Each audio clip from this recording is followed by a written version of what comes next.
Ici c'est Brest. Ici c'est Brest. Ici c'est Brest.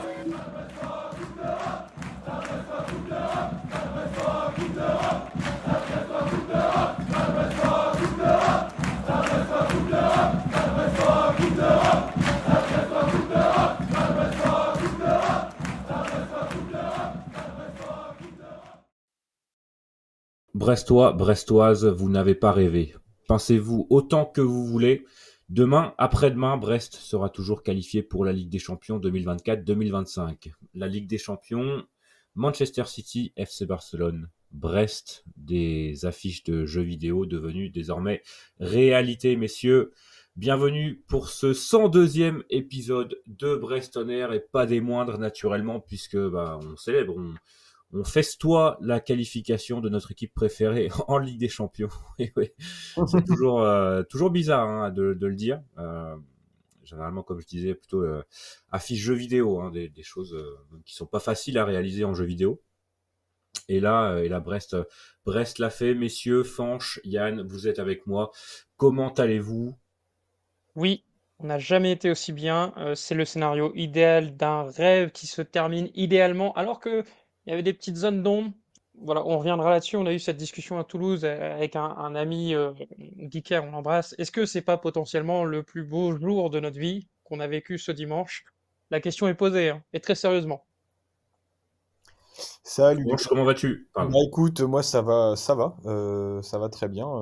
Difficile d'aller mieux en tout cas en tant que supporter du Stade Brestois. C'est comme vous, hein, beaucoup de mal à réaliser. Et puis je pense que j'ai dû regarder le classement de Ligue 1 à peu près 42 fois depuis dimanche soir. Vérifier que Lille avait bien terminé son match et qu'il n'y a pas eu de troisième but lillois. Et non, non, et surtout, je me projette, et c'est en fait en me projetant, je me dis qu'il y a énormément de belles choses qui nous attendent, peut-être des choses difficiles aussi, mais en tout cas, l'été et la saison prochaine, le début de saison prochaine, sont très, très excitants. Et j'ai très hâte d'y être, même si je pense que là, quelques jours, voire semaines de repos et de pause sans Stade Brestois feront du bien, tellement ça a été euh, nerveusement difficile parfois à suivre. Mais on a déjà hâte d'y être à la saison prochaine. Et globalement, de pause de football. Moi, je consomme énormément de foot, hein, que tous les ans, les étés, etc. Je regarde tout ce qui est possible. En temps normal, je regardais la Copa América, l'Euro, les JO. Là, non, j'ai besoin de souffler. Vraiment, il faut couper.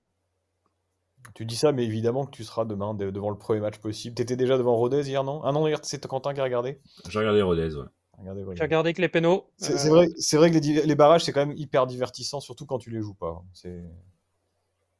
Et Rodez, pour le coup, équipe sympa qu'on pourrait retrouver en Ligue 1. Pourquoi pas d'ailleurs? Ça pourrait arranger nos affaires. Peut-être des points à aller chercher à droite et à gauche. Mais Histoire de concrétiser, hein, vous imaginez, la semaine prochaine, vous pouvez enchaîner un déplacement à Rodez, et la semaine d'après, enfin, le mardi suivant, un déplacement au Real Madrid. focus sur Rodez avant tout. Bien sûr, je vous le Trois, maintiens. 3 points importants à Paul Lignon. Mais ouais, comme on en parlait, donc Ligue des Champions et ce cycle, comme tu en parlais, Fanch, ce cycle de 2 saisons, puisque naturellement cette saison est liée à la suivante.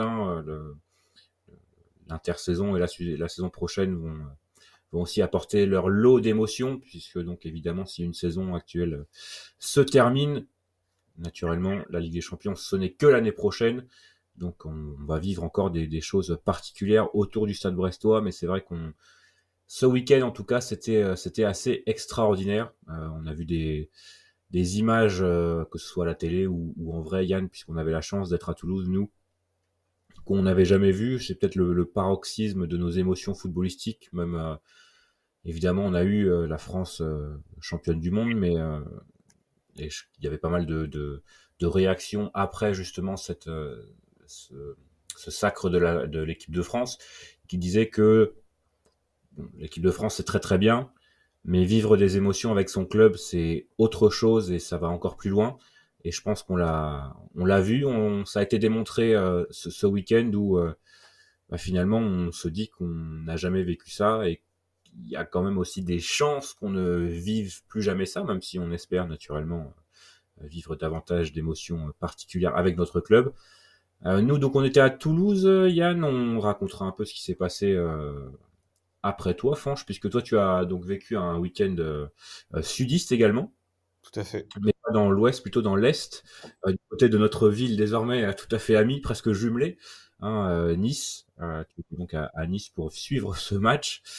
Comment est-ce que tu as vécu toi ce week-end? Oui, tout à fait. Je me suis fait un week-end haut de tableau de Ligue 1, partagé entre Nice et Monaco.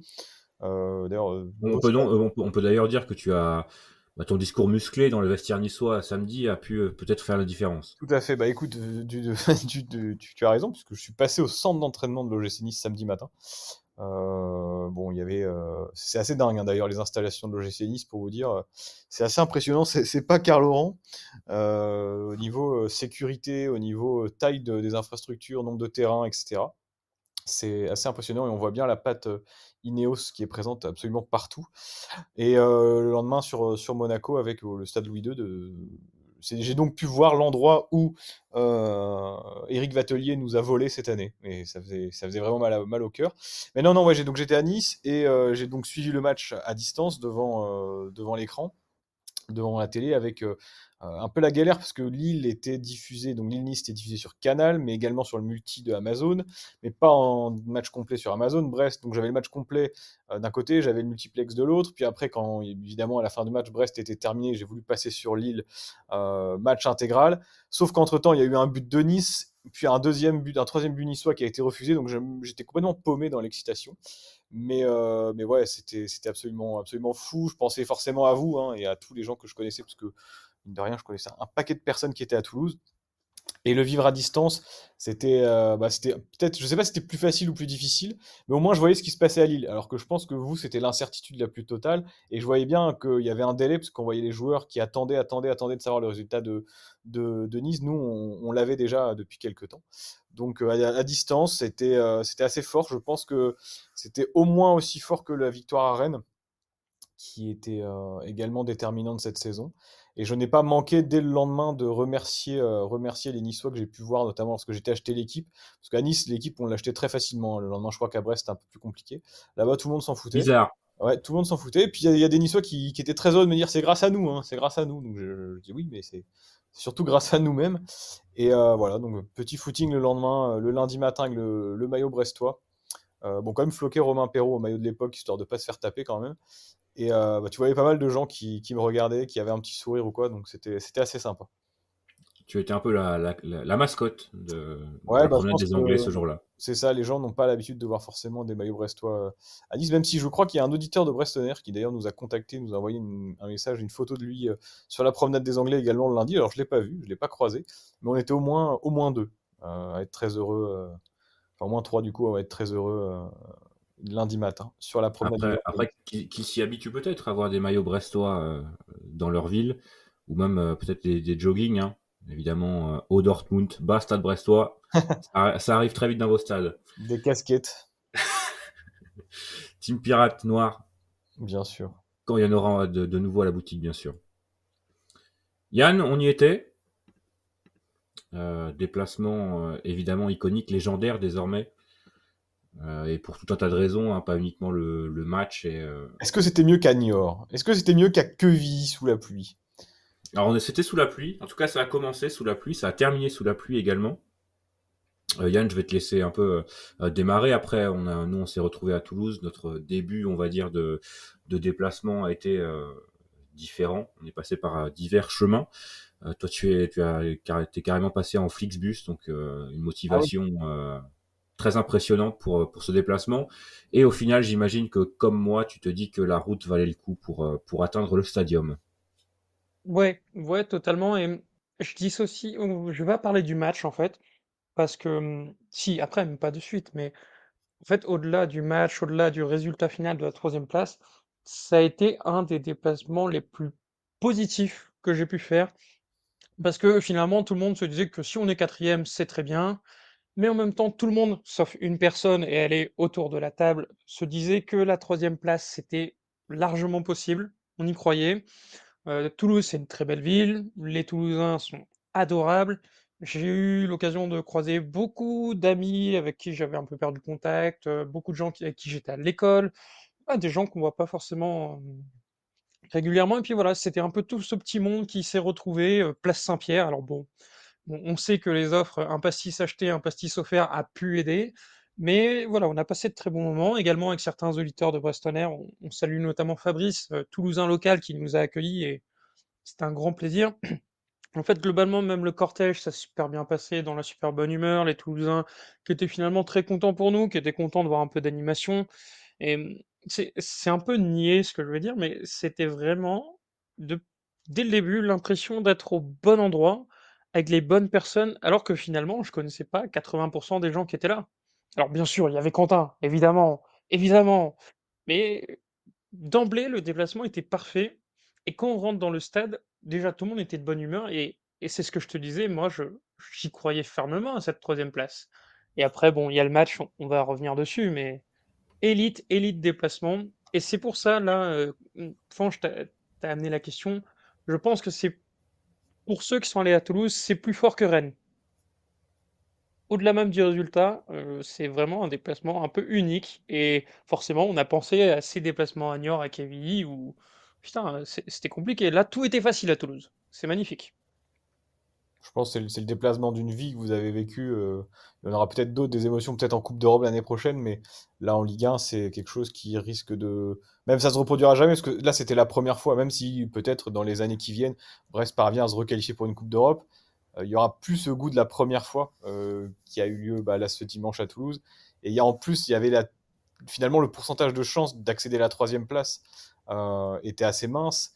Ça rajoute un petit bonus supplémentaire à tout ça. Et je pense que c'était finalement, on en parlera du match et du scénario, mais si on avait dû faire le scénario, bah, on l'aurait pas écrit. Si on avait voulu faire le scénario le plus fou, je suis pas certain qu'on l'aurait écrit différemment. Donc vraiment, vous vous en souviendrez certainement toute votre vie de ce match. Et je rajoute un élément avant de demander à Quentin son avis, mais il y a aussi ce fait que nous, on est très fans du Stade brestois, mais c'est vrai que dans notre vie quotidienne, on n'a pas que des gens comme ça autour de nous. Et on a des gens qui nous prennent un peu pour des zinzins. Moi, quand j'expliquais que je partais de Paris à 22h30 pour arriver à Toulouse à 8h parce qu'il y avait match à 21h le soir, il y a beaucoup de gens qui m'ont regardé avec des gros yeux en mode mais qu'est-ce que c'est que ce taré? Enfin, c'est quoi sa vie?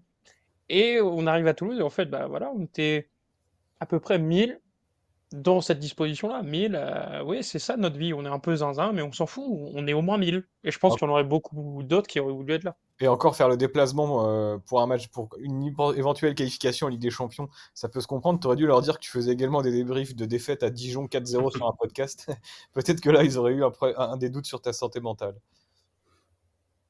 Mais c'est vrai que ce déplacement, pour moi, il représente tout ce que le football peut apporter de mieux, on va dire, à la vie des gens.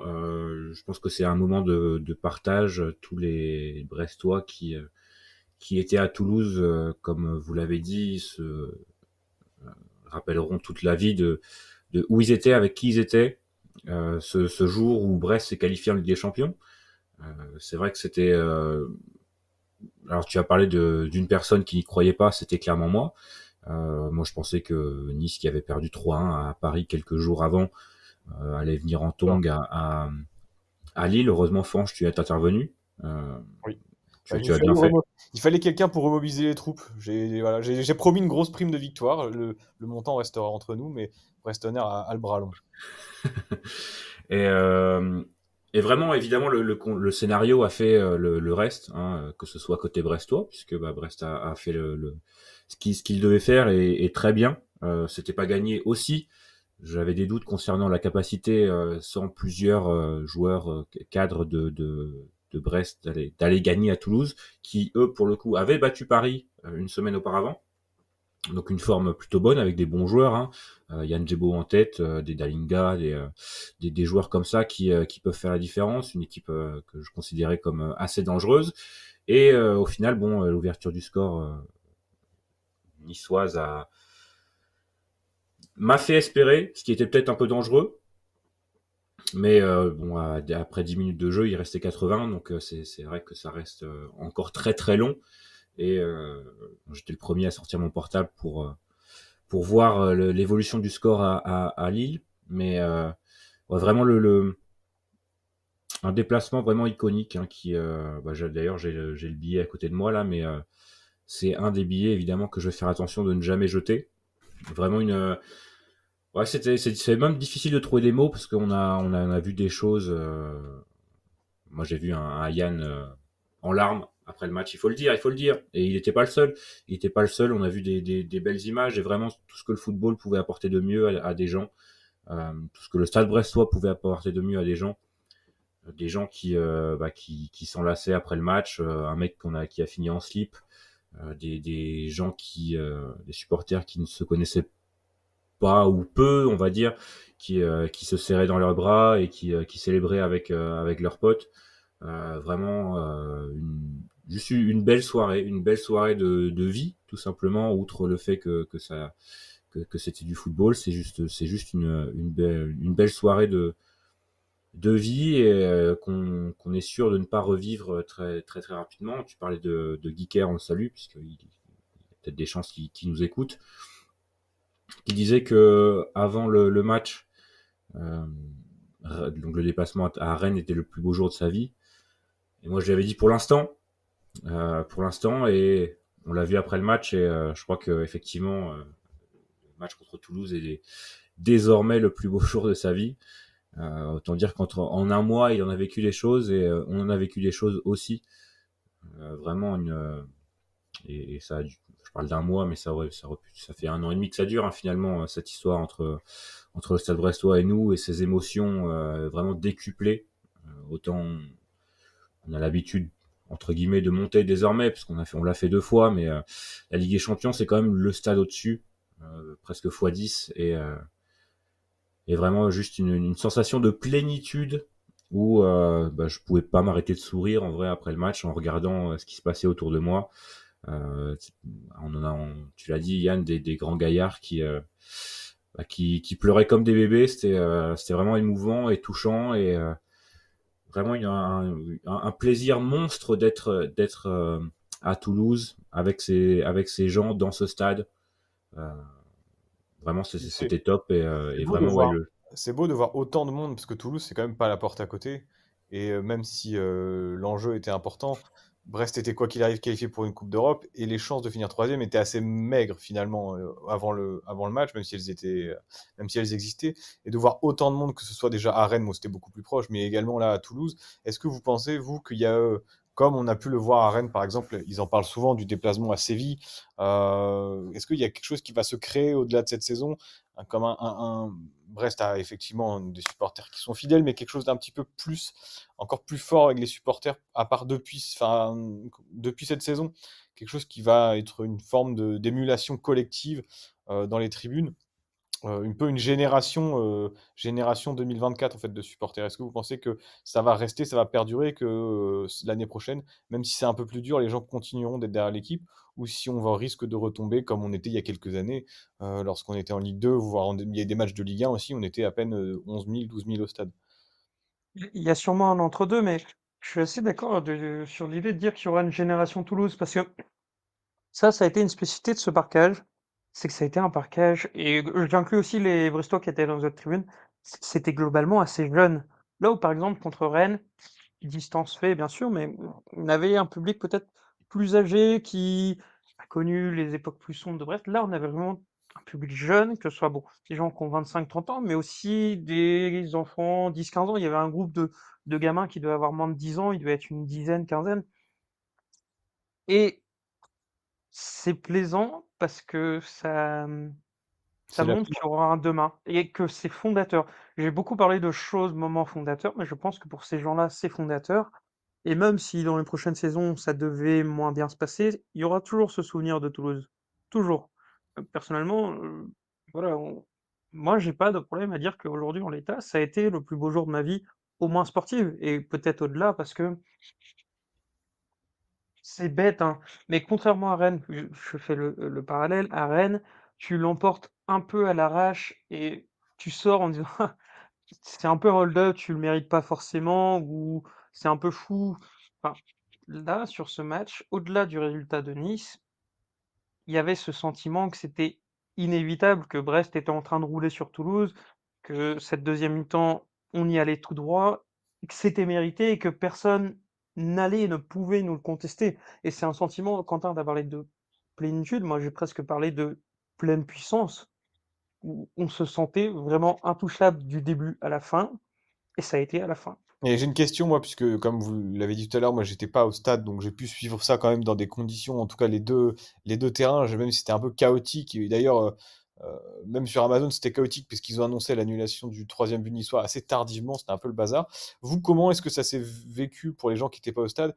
Comment est-ce que vous l'avez vécu? Est-ce qu'il y avait quelqu'un qui disait, voilà, Nice a marqué, tout le monde était sur son portable à la fin, les joueurs attendaient? Est-ce que vous pouvez m'expliquer, voilà, comment vous l'avez vécu, vous, ces 7 ou 8 minutes de temps additionnel qui se sont transformées en 12 ou 13 à Pierre Mauroy.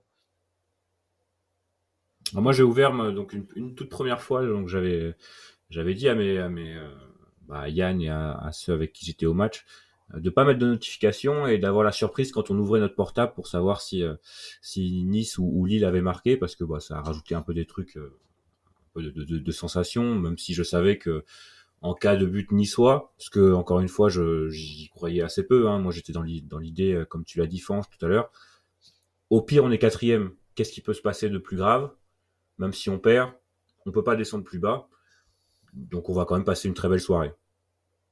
Donc, j'ouvre mon portable à la 10e minute. C'est le moment où Nice ouvre le score. Donc, on est content, évidemment. Mais il reste 80 minutes. Ensuite, on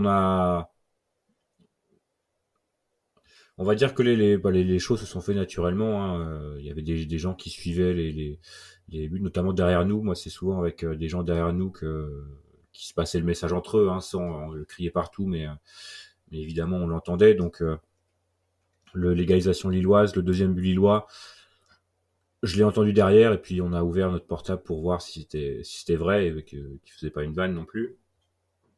Et puis à partir de là, je pense qu'il y a eu pas mal d'yeux qui se sont rivés sur les portables, parce que Brest menait tranquillement 2-0, était pas loin de mettre un troisième à plusieurs reprises. Donc ouais, finalement le match c'est retrouvé sur les portables plutôt que même dans le parcage, et je pense que c'est tout à fait normal aussi de vivre ça. Il y avait un gars qui avait donc Canal sur son portable qui nous l'a fait ouvrir au moment où Yann, toi tu avais Canal aussi, donc je crois que tu as ouvert ton portable quand il y avait une VAR pour Nice sur Oui. un contact un peu litigieux dans la surface. Toi, tu avais l'air de dire que bon, il n'y avait pas grand-chose, que le penalty ne se justifiait pas, aux grand dames de Farioli, qui avait l'air un peu dépité par la décision de l'arbitre. Et puis, au final, le but niçois, hein, 94e minute, fou. Juste avant, pardon, le raté de Magnetti qui aurait pu coûter très cher. Heureusement, on peut en rigoler maintenant. Mais ouais, et puis après le troisième but niçois, puis moi j'avais pas eu l'info que le but avait été refusé, donc je pense qu'au moment où Nice a marqué le troisième but, je pense qu'il y a pas mal de gens qui se sont dissociés des téléphones portables en se disant que c'était Complètement, fait, complètement. et alors que pas du tout, et donc surprise puisque 2-3 minutes plus tard, 4 minutes plus tard, on se retrouve à 2-2 et à la merci d'un but lillois. On était un peu dans la même situation que les joueurs, hein, finalement, et puis on a sorti notre portable, on l'a su un peu avant les joueurs qui sont venus un peu, je sais pas, 30 secondes, une minute plus tard, courir vers nous, et puis une délivrance, hein, quand même, parce que le stress, la tension était quand même assez impressionnante. Il y a assez peu de fois où finalement Brest a joué des choses à la dernière journée avec avec une obligation de résultat pour un autre club, où Brest n'avait pas vraiment son destin entre les mains. Il y a eu le Je crois que Nantes c'était Montpellier. arrivé, c'est vrai, C'est et contre 2000, parce que c'est 2000, si je dis pas de bêtises, 2021, le Nantes Montpellier, où tu te souviens, il y a la touche 2022, je pense même, non? 2022 peut-être, C'est ouais, la saison 2021-2022 dans ce cas. sur Euh, Montpellier, bien sûr. et Et Andy Delors, on s'en souvient. Andy Delors, ce match il est fou aussi parce que Nantes, enfin Montpellier ne joue plus rien et Montpellier va gagner à Nantes. Sans quoi peut-être l'histoire aujourd'hui, ce podcast on le fait pas. Enfin, Le seul espoir, c'était Michel Dazakarian qui ça. fume Valimar Kita. Mais moi là je suis Lillois, je pense que je mets beaucoup beaucoup beaucoup de temps à m'en remettre parce qu'autant Brest si on avait fini quatrième et je pense qu'on pourra en reparler. Et j'aimerais avoir votre avis sur cette quatrième place et ce qui change entre la quatrième et la troisième. Si on avait eu la quatrième place, je pense qu'on n'aurait pas pu faire la fine bouche en étant supporter de Brest parce que bon, c'est déjà absolument inespéré. Mais si t'es Lillois, Mais comment est-ce que tu t'en remets? Enfin, c'est terrible. Tu finis la saison, même si tu finis quatrième de Ligue 1, tu finis la saison sur une note extrêmement négative. Et puis il y Après, avait déjà eu le match à Lyon il y a quelques semaines aussi, bien enfin, sûr, bien contre sûr, Lyon même à domicile. le match contre Lyon à domicile, absolument. Et ça me fait penser au but de Satriano qui égalise contre Lille dans un match où on est pas Dans le très dur. bon et on arrive quand même à égaliser, hein. Et c'est un point extrêmement important pour la fin de saison, déterminant. Et c'est absolument fou, c'est absolument fou. Moi, j'ai deux réactions. La première sur ta première question, pour compléter Quentin, il y a aussi une chose, parce que j'ai revu le multiplex, j'ai revu le match, une chose qui a été assez différente sur le multiplex. Globalement, on apprend l'égalisation de Nice au moment du raté de Magnetti. C'est vraiment quasiment à la seconde près. Nous, au stade, on Alors, je apprend. crois que Hugo Magnetti n'est pas d'accord avec toi, Non, non, mais puisque c'est dans son interview de SoFoot, il dit que le parquage crie c'est- mais au moment où il part vers l'avant. c'est exactement ce que je dis. C'est ce que je dis. Les gens qui ont regardé le multiplex ont eu l'information, égalisation de Nice, au moment de la frappe de Magnetti. Mais nous, dans le stade, l'information, on l'a sur le corner, juste avant. Et on voit Del Castillo qui veut rester devant parce qu'il veut jouer le contre. Il voit le parquage qui s'enflamme et il décide de redescendre. Mais en réalité, elle vient d'où? C'est un mec qui a eu une notif, qui l'a montré à son pote et c'est monté dans tout le parquage. Mais j'ai crié parce que j'ai senti que les gens à côté ont crié et qu'il se passait quelque chose. Le quelque chose, bon, on savait pas forcément quoi. Et c'est seulement, effectivement, après le raté de Magnetti qu'on voit que c'est le 2-2. Et voilà, et on a bien vu sur le terrain qui, on l'a su avant les joueurs, on l'a su avant Cambron qui regardait le match à la télé. Et je tiens à signaler aussi ça, ça m'a un peu fait rire. Il y avait un mec deux, trois rangs devant nous qui a passé les 10 dernières minutes à écouter RMC. Voilà, c'était c'était pour situer ce point-là. Et le deuxième point, pour revenir à ta toute dernière question, Franck, sur la quatrième place, je veux dire, ça va être très, peut-être pris de manière un peu prétentieuse, mais c'est finalement un classement logique de voir Brest devant Lille. Si on fait le bilan sur la saison, Lille, ils ont été sur le podium une journée, la 33e. Une seule journée. Brest, 19 journées sur le podium.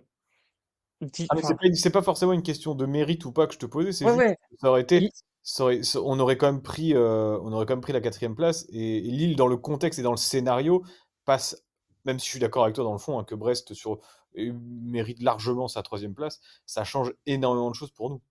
ouais, et au-delà de ça, euh, c'est pas comme si non plus on avait fait un nul et que Lille avait perdu. Nous, on a fait le taf à Toulouse, on leur a mis une bonne branlée, on n'était pas loin de mettre le quatrième. Je veux dire, les Lillois ont plein de raisons d'être déçus, mais il y a eu ce traitement notamment sur RMC après en disant que c'était Lille qui s'était chié dessus. Mais je suis tellement pas d'accord. Tellement pas d'accord. Bah, sur la dernière journée, si, quand même. Oui, après, l'un Parce que n'empêche pas l'autre. Il peut y l'un avoir n'empêche pas l'autre. Parce que Brest qui a si, fait une super saison, un super dernier match, et Lille qui s'est chié dessus. Parce que si Lille ne chie pas dessus, ben, on fait quand même une très belle saison, un très beau dernier match, mais on finit quatrième, ce qui reste tout à fait honorable et extraordinaire. Mais derrière, je revois le but égalisateur de Nice. Il y a Yoro qui couvre, ou c'est Yoro qui couvre sur l'avant-dernière passe. Sinon, il est hors jeu, le mec. Ça se joue comme quoi la saison se joue vraiment à quelques centimètres. par contre, l'erreur Ouais, du marquage, bon, elle est Ah, elle quand est même. terrible. Et le gardien n'est pas non plus irréprochable, ouais, mais voilà, c'est des petits trucs qui font que finalement, cette saison, c'est comme le match à Rennes. Alors, vous allez me parler du match de Lyon peut-être, mais comme le match à Rennes ou c'est le match contre Lens, plein de petits moments qui ont finalement tourné pour le Stade Brestois cette année, alors qu'il y a des années, et pendant longtemps on a dit, hein, que Brest ne savait pas gagner les matchs quand il fallait les gagner, que c'était l'équipe qui n'arrivait jamais à passer monter un peu le curseur quand il le fallait. Et là, cette année, j'ai l'impression que tous les virages, on les a pris correctement, quoi. Et ça, c'est absolument fou. Je sais pas si on aura autant de réussite. J'allie réussite et qualité, évidemment, mais je sais pas si on aura autant de réussite dans les années qui viennent. Mais là, en tout cas, cette saison, on n'en a pas manqué. tu parles de réussite parce que Jordan Amavi a marqué un coup franc sur son seul, seul Non, mais match. voilà, mais tu vois, même ça, c'est un signe, tu vois, et je pense que c'est Le d'ailleurs poteau toulousain aussi. contre Toulousain Et juste avant. Et puis il y a tellement d'exemples comme ça cette année. Mais attention, je parle pas de chance, hein. Je ne parle pas du tout de non, chance. non, bien sûr. C'est la compétence des joueurs de Brest, du staff, et qui fait pardon, que le stade finit troisième. Mais quand tu es le Stade Brestois, tu as forcément besoin de ce petit coup de pouce en plus pour finir troisième. Déjà que c'est absolument lunaire. Si tu n'as pas en plus ce petit degré de chance, bah, tu n'y arriveras pas. Et ils l'ont eu, et ils l'ont provoqué. Et voilà. Mais bon, après, le fait que Nice égalise à la 93e, 94e sur un but qui se joue au centimètre, c'est fou. L'arrière droit qui est dans les 6 mètres, c'est quand même assez Non, mais particulier. tu te demandes enfin, tu te demandes ce qui se passe. C'est absolument dingue. Mais tant Mais mieux. Mais dans les semaines précédentes, Reims-Nantes, j'avais l'impression qu'on l'avait perdu, justement, ce petit truc en plus. Ouais. Ce petit truc en plus qu'on avait tout au long de la saison et que. Théorie, je vais faire une petite théorie. Je me demande si justement les joueurs n'avaient pas une pression énorme sur ces deux matchs. Et dans la mesure où finalement ils ont eux aussi pensé que c'était un peu foutu, bah, ils ont joué complètement libérés sans se poser ces questions et sans faire de calcul. Parce que de toute manière, Nice avait assuré le coup dans la semaine en perdant contre le PSG. On ne pouvait pas finir plus bas que quatrième. Donc tu allé finalement à Toulouse avec plus de regrets à avoir parce que tu avais fait ce que tu pouvais. Tu n'avais malheureusement pas réussi à gagner ton match contre Reims ni contre Nantes.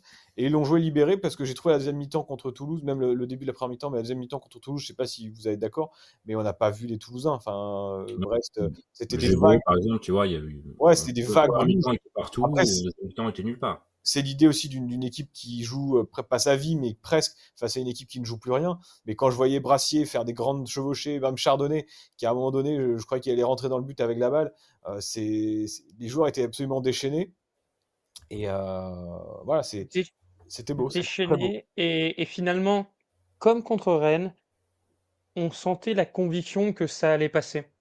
Et typiquement, voilà, j'ai parlé du coup franc d'Amavi pour la blague, Après, moi, je t'avoue que mais, contre mais Rennes, je, j'avais la conviction que Rennes allait mettre le 5e. Bah, moi aussi. alors, oui, oui, ça c'était notre conviction à nous. Mais les joueurs, on écoute ce que Lala et Brassier disent sur la montée sur le cinquième, eux avaient la conviction de le gagner. C'est important le coup franc d'Amavi. Je sais pas comment toi tu l'as vécu devant ta télé, Fanch, mais dans le parcage, quand on a vu Amavi prendre le ballon, quasiment tout le monde autour de nous s'est dit, bah, il y a but. Bah, en fait, moi, Ah non, moi j'ai crié pose le ballon à Jordan. j'ai, Oui, Oui, et, oui, et- oui, je l'ai dit, mais je l'ai dit. J'en suis pas fier, mais je l'ai dit. je Mais l'ai, tu admettras que beaucoup de monde autour de toi, on pense notamment à Thibaut, ont eu cette réaction de se dire, bah, il prend le coup franc, il y a but. Il y a but. Il y avait ce côté surnaturel où c'était sûr. En fait, moi, je l'ai pas vécu comme vous, parce que vous l'avez vécu, vous avez pu le savourer, vous l'avez célébré. Moi, je l'ai vu, donc il marque, forcément, t'es content, mais je crois que c'est dans la seconde, enfin, dans les 30 secondes qui suivent, t'as Lille qui égalise. Et finalement, ce côté, bah, ce but, c'est pas qu'il devient anecdotique à ce moment-là, mais presque, parce que tu dis, bon, bah, en fait, ok, Lille a égalisé, finalement, on repasse. Enfin, c'est stressant parce que Lille a un but de nous repasser devant, et là, tu te fais un peu niquer. Mais c'est vrai que bah, ça encore, c'est un signe. Il est bien tiré en plus, son coup franc. Il est Ah incroyable, hein. oui, c'est magnifique. La feuille morte qu'il envoie. Et ouais, il y a un monde où le mec, il a passé son année à s'entraîner à tirer coup franc parce qu'il pouvait pas faire grand-chose d'autre, quoi. Et la première chose qu'il va faire après avoir célébré avec ses coéquipiers naturellement face au parcage, c'est aller voir Ygritte Roy. Je pense que ça en dit long aussi sur à la fois la personne qu'est Jordan Amavi, dans Et toutes tout les le monde, hein. réactions dans toute la réaction qu'on a entendue des joueurs, qu'on C'est a ça. lu plutôt des joueurs, tout le monde dit des choses positives sur son investissement, sur son état d'esprit, sur la façon dont il s'est battu tout au long de la saison pour revenir en forme pour ce match. Et à la fois, il fait il marque déjà un super coup franc, mais il fait aussi un bon match. On a fait appel à lui une seule fois dans la saison. Il a répondu présent. Ça, c'est être un grand professionnel. Et ça, je pense que c'est aussi dû au discours d'Éric Roy, à la personnalité qu'est Éric Roy, à l'aura que peut apporter Éric Roy dans le vestiaire. Et bah, c'est tout à leur honneur. Parce que évidemment ça s'est fait avec Amavi sur ce match, mais on peut aussi citer tous les remplaçants qui sont rentrés tout au long de la saison, qui ont généralement apporté des bonnes choses. Et même quand par exemple un Julien Le Cardinal joue alors qu'il rentre rarement et qu'il joue rarement, il est performant. Donc bravo à tous évidemment pour cette qualification, pour ce match qui n'était pas gagné d'avance.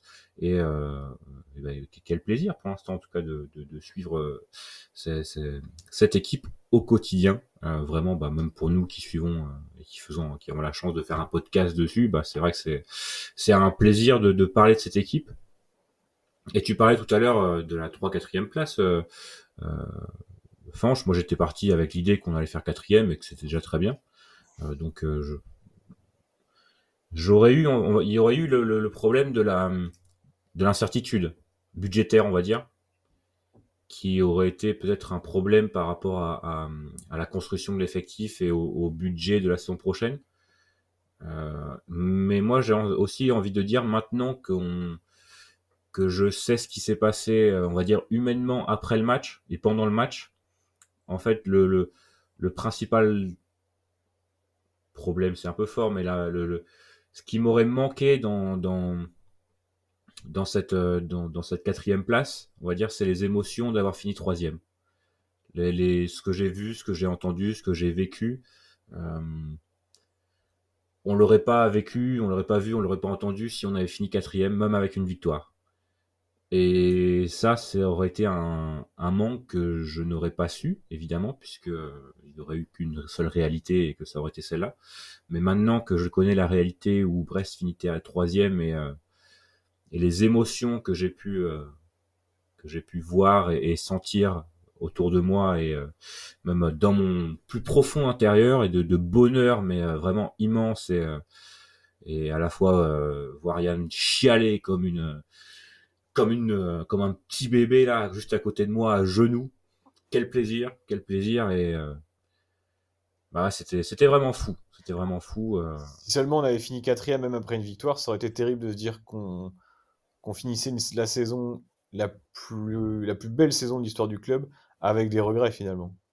Parce que même si on aurait digéré cette quatrième place, on l'aurait accepté et on aurait évidemment disputé ces matchs de tour préliminaire, puis de barrage éventuellement, il y aurait quand même eu toujours cette petite notion de ah, si on avait réussi à battre Nantes ou à battre Reims, il suffisait de battre un de ces deux-là.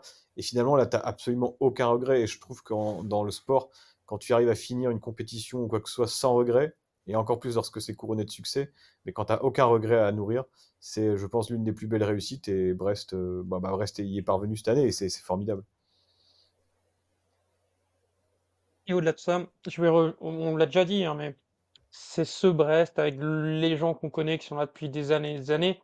Et tu parles des grands gaillards en tribune qui ont pleuré, etc. Mais aussi sur le terrain, moi j'ai une image très forte. C'est quelqu'un dont on parle pas beaucoup, mais qui est très important, c'est Jean-François Carré, qui était sur le terrain. Ah, putain, il chialait comme un gamin, alors que ceux qui le connaissent savent que c'est quelqu'un qui est assez bourru, pas forcément très émotif. Et de voir quelqu'un qui a tant donné pour le club, sans qui le Stade Brestois ne serait peut-être plus professionnel aujourd'hui, s'effondrer comme ça fait quelque chose.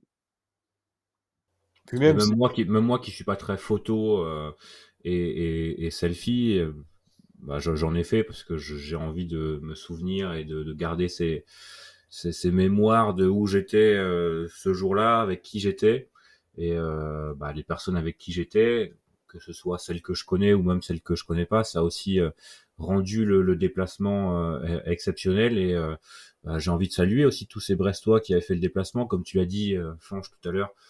Toulouse, c'est pas la porte à côté, sauf pour ceux qui ont la chance d'y habiter, parce que ça a l'air d'être une ville assez sympa quand même. Euh, mais si ça peut aussi encourager des gens à aller faire des déplacements, euh, allez-y parce que il y a aussi ce sentiment d'adrénaline d'être dans un stade, on va dire, tout le monde est contre toi. Tu soutiens ta petite équipe, ta petite ville de la Pointe Bretonne, avec ce sentiment de fierté contre vents et marées.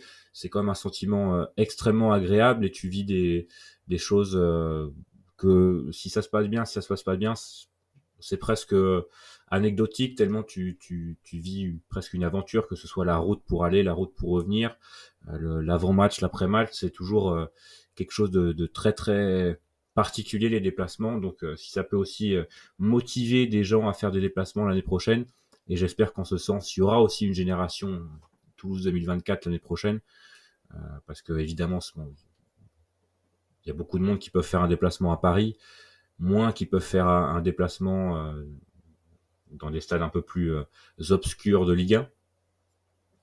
Mais n'hésitez pas parce que ça vous fera des souvenirs impérissables pour très très longtemps, et pour le cas de Toulouse, en tout cas, et tous les gens qui étaient là-bas n'oublieront jamais, parce que à la fois le scénario et à la fois la qualité du déplacement en règle générale. c'est assez rassurant pour l'année prochaine aussi, on peut se dire que le contingent brestois qui se déplacera lors des matchs de Coupe d'Europe devrait être bien garnie. Après, on verra le tirage qu'il nous réserve. Et il y aura 4 déplacements, donc il y aura forcément au moins un déplacement qui sera largement faisable, je pense. Peut-être qu'il y en aura d'autres qui seront plus lointains ou moins bien desservis. Brest étant une ville assez mal desservie par les avions, même si ça a tendance à s'améliorer un petit peu. Je pense qu'on verra aussi de beaux cortèges et de belles troupes brestoises un petit peu à travers l'Europe l'année prochaine sur les 4 déplacements qui nous sont déjà promis et pourquoi pas plus hein, si on se prend à rêver. En tout cas, moi de l'extérieur, puisque comme on le disait, hein, je voyais les images dans la journée sur les différents réseaux sociaux, même si j'essayais de pas trop regarder pendant le week-end. J'étais quand même vachement intrigué par ce qui se passait.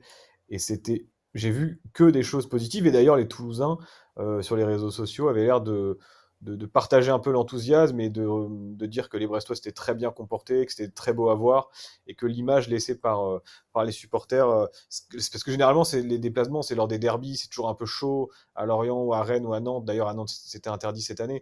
Mais bon, tu as quand même toujours un peu cette tension qui est un peu inhérente à ce genre de déplacement. Là, ça avait l'air, en tout cas de l'extérieur, un beaucoup plus bon enfant, avec des Toulousains qui ont semblé festoyer de leur côté, mais également apprécier le spectacle sur le terrain des Brestois, également en tribune. Donc je pense que vous pouvez être tous très fiers, ceux qui ont fait le déplacement, du visage qui a été montré dans la Garonne dimanche.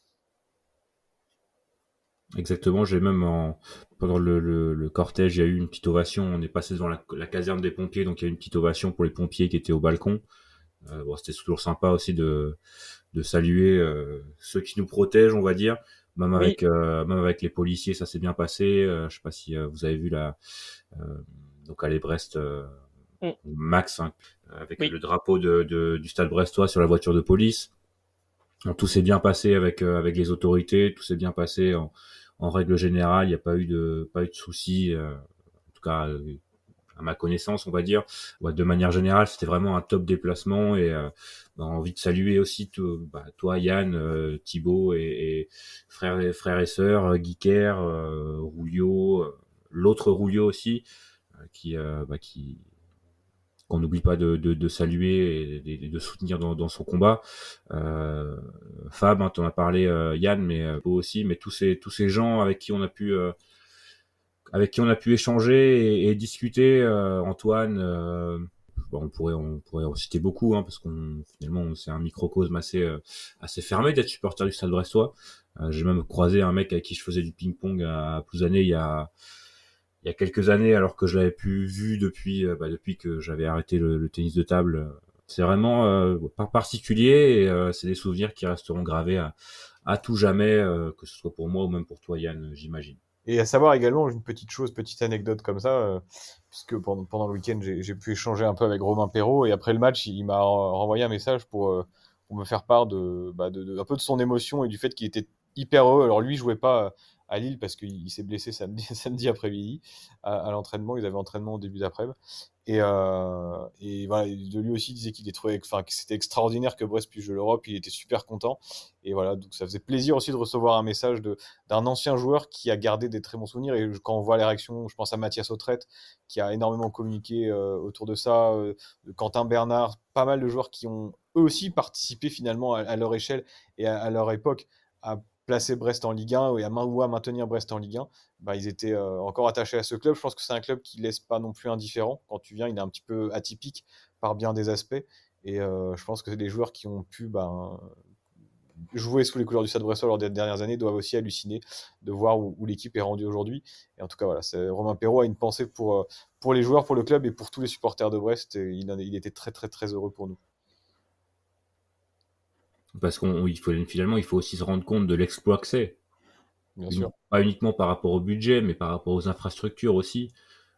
Par rapport au fait que on est presque reparti de zéro il y a 8 ans. Et évidemment, il faut saluer le travail de tous ceux qui ont travaillé autour du Stade Brestois sur ces 8 dernières années. Mais quand on regarde, par exemple, les autres, on va dire, exploits à travers l'Europe avec Girone, avec Bologne, avec Stuttgart, en vrai, il faut les gens qui mettent Brest dans cette...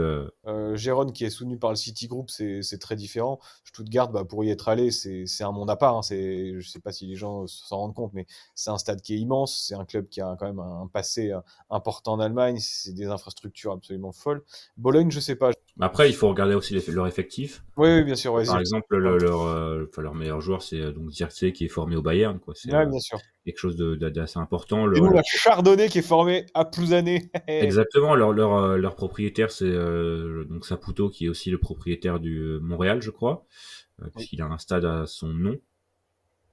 Et, euh, et leur stade, bah, il est aussi beaucoup plus grand, puisqu'il fait 40 000 places. Donc d'accord. Ouais. c'est quand même quelque chose Oui, d'assez et beaucoup plus quand même développé, on va dire, que le Stade Brestois. Et ceux qui mettent le Stade Brestois dans dans ce petit club d'équipes qui ont réalisé un exploit cette saison. Alors évidemment, on les comprend, mais il faut vraiment venir à Brest pour se rendre compte de l'exploit que c'est avec les infrastructures, mais même pour la formation, les infrastructures pour la formation. C'est hallucinant d'avoir réussi à amener le Brest en Ligue des Champions, et c'est aussi une fierté, comme tu l'as dit Yann, et comme l'ont dit les dirigeants avec les Brestois pour les Brestois. Mais ça montre aussi, c'est un petit pied de nez aussi au football actuel de montrer aussi que c'est possible. Et on voyait la réaction du président de Rodez ce matin dans l'équipe, qui disait que le budget ne fait pas tout, il suffit de regarder Brest pour s'en rendre compte. Donc on est aussi une sorte d'exemple, en tout cas cette année. On verra ce que l'avenir nous réserve, mais cette année, on est un peu porté en signe d'exemple, et c'est toujours agréable, on va dire, d'entendre parler de Brest de façon positive. oui, et ça va être mon dernier point, parce que je n'ai pas grand-chose d'autre là qui me vient à l'esprit. C'est que va y avoir un héritage. On pense déjà à dans 3 4 ans au message de Scipion. Je pense à Bradley Loco, je pense à un tel. Personne ne va contester que le plus grand exploit du football français au XXIe siècle, c'est Montpellier. Mais je pense que personne ne va contester non plus que le deuxième, c'est ce Stade Brestois 29 là. Et on en parle là, on en parlera dans 50 ans, on en parlera dans 100 ans. Et ce, même si Brest devait, par je ne sais quel miracle, devenir un régulier de la Ligue des Champions. Ça sort tellement de nulle part que c'est le deuxième plus grand exploit. Il n'y a rien à dire, c'est incontestable là-dessus. Et je pense que dans 10-20 ans, quand on fera un quiz sur l'effectif 2023-2024 du Stade Brestois, ce sera assez facile de les retrouver, parce qu'on s'en souviendra. Et puis surtout qu'il y a eu très peu de joueurs utilisés finalement aussi. Ça a souvent été les mêmes. Quel plaisir, messieurs. Ouais, et puis maintenant, comme je disais en début de podcast, c'est aussi l'excitation de la suite. Parce que autant quand on se maintient en Liga, on est tout excité de se maintenir, même quand c'est les dernières journées, on est super heureux. L'année dernière, souvenez-vous, lorsque Eric Roy arrive et qu'il fait une deuxième partie de saison dingue, on est content, on se dit ah c'est chouette, on va rester en Ligue 1, mais finalement, on reste en Ligue 1, pourquoi faire? Pour revivre une saison peut-être galère, revivre des matchs difficiles. Et là, maintenant, on sait que peut-être on va vivre une saison galère, mais finalement, peu importe, parce qu'on va découvrir quelque chose qu'on ne connaît pas et qu'on a vu que les autres, les grands clubs français ont connu. Et la Ligue des Champions, ça reste.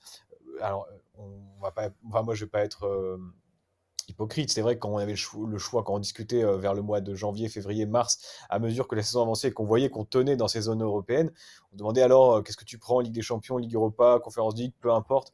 On a quand même tiré le gros lot. C'est en Ligue des Champions que tu as les plus grandes émotions en termes de club, et on va la vivre, on va y goûter.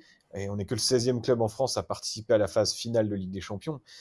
Et ouais, c'est super excitant de voir. Moi, je suis en train de me dire, mais attends, il va y avoir donc le tirage au sort, même s'il va être un peu différent. Les groupes, comment est-ce que les clubs étrangers vont communiquer sur Brest, le nouveau maillot avec le patch européen, les jeux vidéo, forcément, où tu auras les joueurs. Mais moi, j'y joue plus aux jeux vidéo vraiment depuis plusieurs années. Mais là, j'ai envie juste pour le coup de l'acheter historiquement, d'avoir. Tu te rends compte, quand on va démarrer la partie Football Manager avec Brest cette saison, on va être en Ligue des Champions directement. Bah oui, alors que d'habitude, on essaye on met 3 plombs à histoire de se qualifier et de se gagner. Et là, c'est tout ça en fait. C'est des débats qui C'est vont avoir le lieu. fait, on va voir Brest 3 fois par semaine l'année prochaine. Bien sûr, et en plus, c'est la nouvelle version de la Ligue des Champions, donc c'est quelque chose d'encore plus excitant. Personne ne la connaît, personne ne l'a vu. On sera à jamais les premiers à y avoir participé. Et pareil, les rumeurs de transfert. Alors évidemment, il y a de l'incertitude, parce que là, il y a le cas Lorenzi qui va être à trancher. Voilà, peut-être qu'à l'heure où sort ce podcast, c'est déjà fait, mais il y a énormément d'enthousiasme, un enthousiasme collectif. Alors il y a des points noirs, il y a les matchs qui seront pas à le blé probablement, il y a forcément des joueurs qui vont peut-être vouloir partir, il y a un budget qui sera pas extensible, mais peu importe, je trouve que la case positive, la case des plus est largement plus pleine que celle des aspects qui me semblent moins moins reluisants. Et j'ai très très très très hâte de voir ce que ça va donner l'année prochaine. Et j'espère que le club va réussir à passer ce nouveau virage, cette marche qui est quand même pour le coup assez haute. Tu as parlé de la suite pour le club. Il y aura aussi évidemment une suite pour Breston Air qui ne s'arrête pas. Ce serait dommage de s'arrêter à la veille de la Ligue des Champions quand même. Nous, on préfère les galères du bas de tableau de Ligue 1. La Ligue des Champions, c'est pas notre galère. Vivement l'année prochaine où on retrouve notre petit combat avec les Metz et Le Havre là. Beaucoup trop prenant nerveusement cette course à l'Europe. Vraiment, on en reparlera, j'imagine, dans les prochains podcasts, puisque naturellement, l'été sera aussi rouge et blanc pas pour vous, pour nous, hein, évidemment. On a aussi envie de voir ce que ça va donner. Donc, il y a quelques podcasts déjà prévus pour cet été, pour faire vivre aussi le podcast, le club aussi, les actualités du club durant l'intersaison, notamment une foire aux questions hein, qu'on vous a demandé de poser vos questions pour nous. On en répondra du mieux qu'on peut, on va dire, pour la majorité d'entre elles, parce que c'est vrai qu'on en a reçu beaucoup, ce qui est assez aussi surprenant. Alors je sais pas pourquoi je suis surpris finalement, puisque je pense que l'une des fiertés aussi de notre fierté autour de ce podcast, c'est d'avoir construit une communauté qui nous ressemble finalement. C'est ce qu'on se disait hier, il y a vraiment beaucoup de gens bienveillants, ça c'est chouette.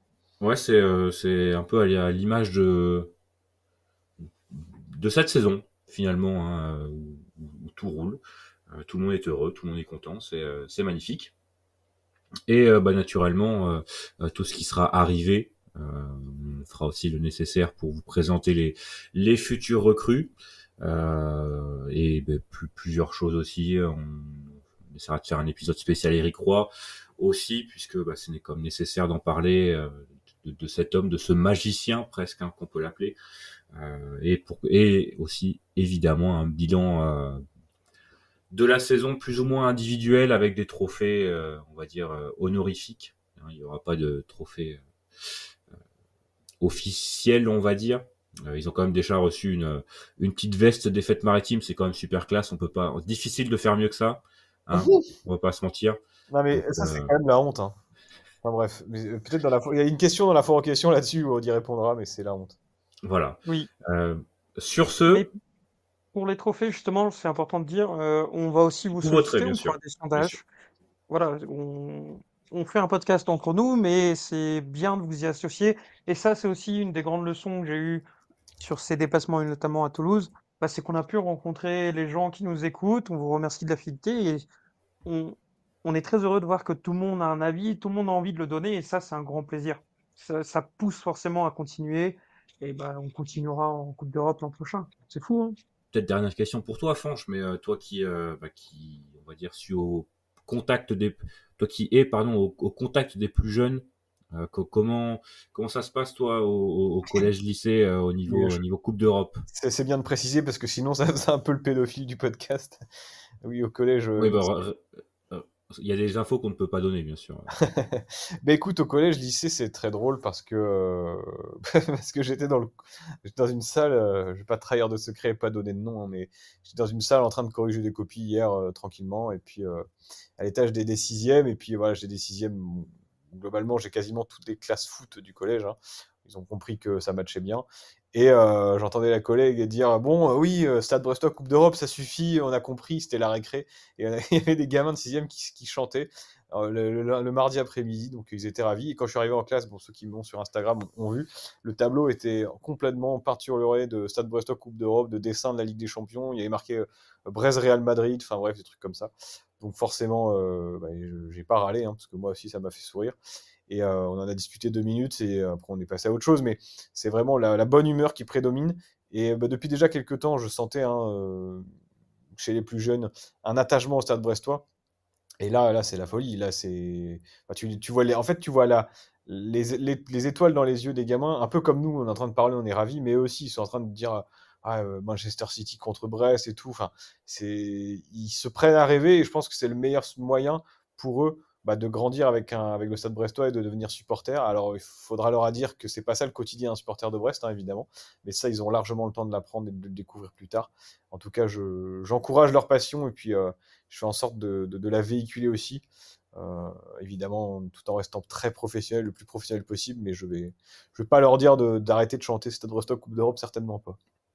Et c'est peut-être aussi ça la plus grosse victoire du club et de l'effectif cette saison, c'est d'avoir réussi à fédérer toute Tous une les âges. ville autour d'eux et de créer cette émulation positive autour du club qui, on l'espère, ce ne sont que les graines qui ont été plantées cette saison et on espère que dans les années à venir, on pourra aussi récolter tout ça du côté du club pour éventuellement le faire grandir et le pérenniser, peut-être on va dire en Ligue 1, ce qui serait déjà une très très bonne chose et quelque chose que le club n'a jamais vécu encore. Donc de belles choses à venir en tout cas autour du Stade Brestois, messieurs.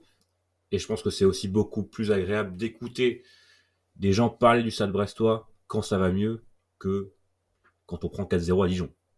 Qu'est-ce qu'on était nuls quand même, hein. On était nuls. Et maintenant, qu'est-ce qu'on est bon, putain.